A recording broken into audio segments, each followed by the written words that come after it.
जाणार आहोत आजच्या पाहुण्यांकडे आणि त्यांना विचारणार आहोत अधिक, कारण ही सगळी मंडळी विश्लेषक आहेत, मान्यवर आहेत, पक्षाचे प्रतिनिधी आहेत. आपल्यासोबत गेस्ट सेंटरला कोण कोण आहे पाहूया. आपल्यासोबत असतील गजानन काळे, नवी मुंबईचे मनसे प्रमुख आणि मागच्या खेपेला ते विधानसभासाठी उमेदवार सुद्धा होते.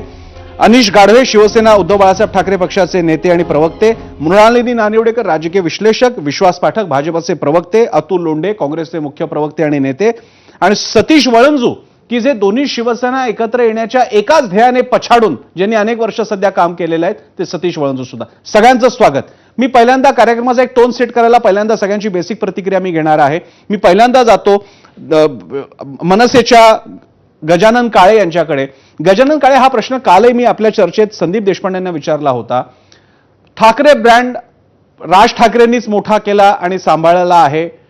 उद्धव ठाकरेंनी आता प्रतिसाद द्यावा, प्रपोजल द्यावं युतीचं. तुम्हाला असं नाही वाटत की आता या क्षणाला दोन भावांचं बोलणं सुरू असताना जेव्हा या कमेंट्स येतात त्या थोड्या नकारात्मक वाटू शकतात? विनायक नाही, सॉरी गजानन, गजानन सॉरी गजानन. मुळात मला वाटतं आजच्या प्रश्नाचा जो रोख आहे की ठाकरे ब्रँड कुणामुळे, या प्रश्नाचं उत्तर मला वाटतं पुण्याला नुकतीच आदरणीय राजसाहेब ठाकरे यांची मुलाखत झाली. त्याही वेळी हा प्रश्न सन्माननीय राजसाहेबांना विचारण्यात आला होता. त्यांनी तो वारसा प्रबोधनकार ठाकरेंपासून सांगितला. तो अगदी वंदनीय बाळासाहेब असतील, श्रीकांत ठाकरे साहेब असतील आणि उद्धव ठाकरे आणि राजसाहेब ठाकरे. मला वाटतं हा काही वादच असू शकत नाही मुळात की ठाकरे वारसा, हा वारसा दोघांचाही आहे. तो पुढच्या पिढीला आदित्य ठाकरे आणि अमितसाहेब ठाकरे. पण गजानन, ही प्रतिक्रिया ही तुम्ही आता ही जी प्रतिक्रिया मांडताय ना गजानन, ही एवढी बॅलन्स प्रतिक्रिया कालपासून ऐकायला नाही मिळते. आज आम्ही काय ऐकलं? ठाकरे ब्रँड कुणाचा? राज ठाकरेंनी ठाकरे ब्रँड मोठा केला. उद्धव ठाकरेंनी फोन करावा, उद्धव ठाकरेंनी प्रपोजल पाठवावं. मला ठाकरे ब्रँड नेमकं काय, ठाकरे ब्रँड काय म्हणजे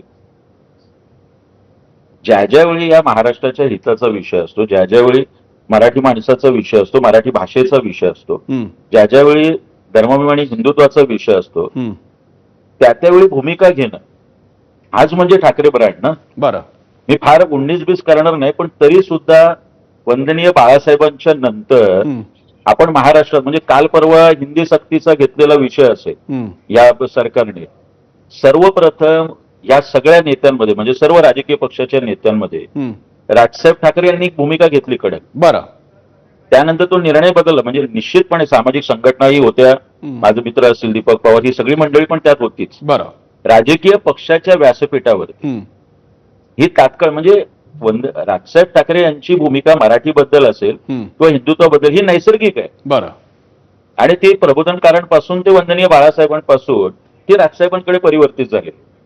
तर जे काही मगापासून किंवा गेल्या काही दिवस चालू आहे ठाकरे ब्रँड, मला वाटतं हा वारसा विचारांचा. बरं, मग तो कुणाचा आहे? तो दोघांचाही मानता का तुम्ही? माझा साधा प्रश्न आहे. आणि ठाकरे ब्रँड हा शब्द आम्ही वापरला नाही, मनसेच्या पदाधिकाऱ्याचा बाईट दाखवलेला आम्ही. याचं उत्तर देण्यापेक्षा राजसाहेब ठाकरे यांनी याचं उत्तर दिलंय की काय ठाकरे ब्रँड म्हणजे काय. पुढचा प्रश्न हाच विचारण्यात आला होता आणि राजसाहेबांनी प्रबोधनकारांपासून ते अगदी उद्धवजी ठाकरे आणि स्वतः असं म्हणाले. ठीक आहे, याचं उत्तर मला वाटतं पुण्याच्या मुलाखतीमध्ये आलेलं आहे. 19-20 करताना मी निश्चितपणे हे म्हणेल की आज हा वारसा आपल्याला जास्तीत जास्त जपताना कोण दिसतंय तर ते सन्माननीय राजसाहेब ठाकरे जपताना दिसते. मी अनिश गाढवेंना हीच प्रतिक्रिया विचारतो. अनिश गाढवे सुद्धा आपल्यासोबत आहे. मी मगाशी म्हणालो तसं चर्चेचा एक पहिल्यांदा टोन सेट करायला मी सगळ्या प्रतिक्रिया घेणार आहे. अनिश गाढवे, मला 2 प्रश्न आहेत तुम्हाला.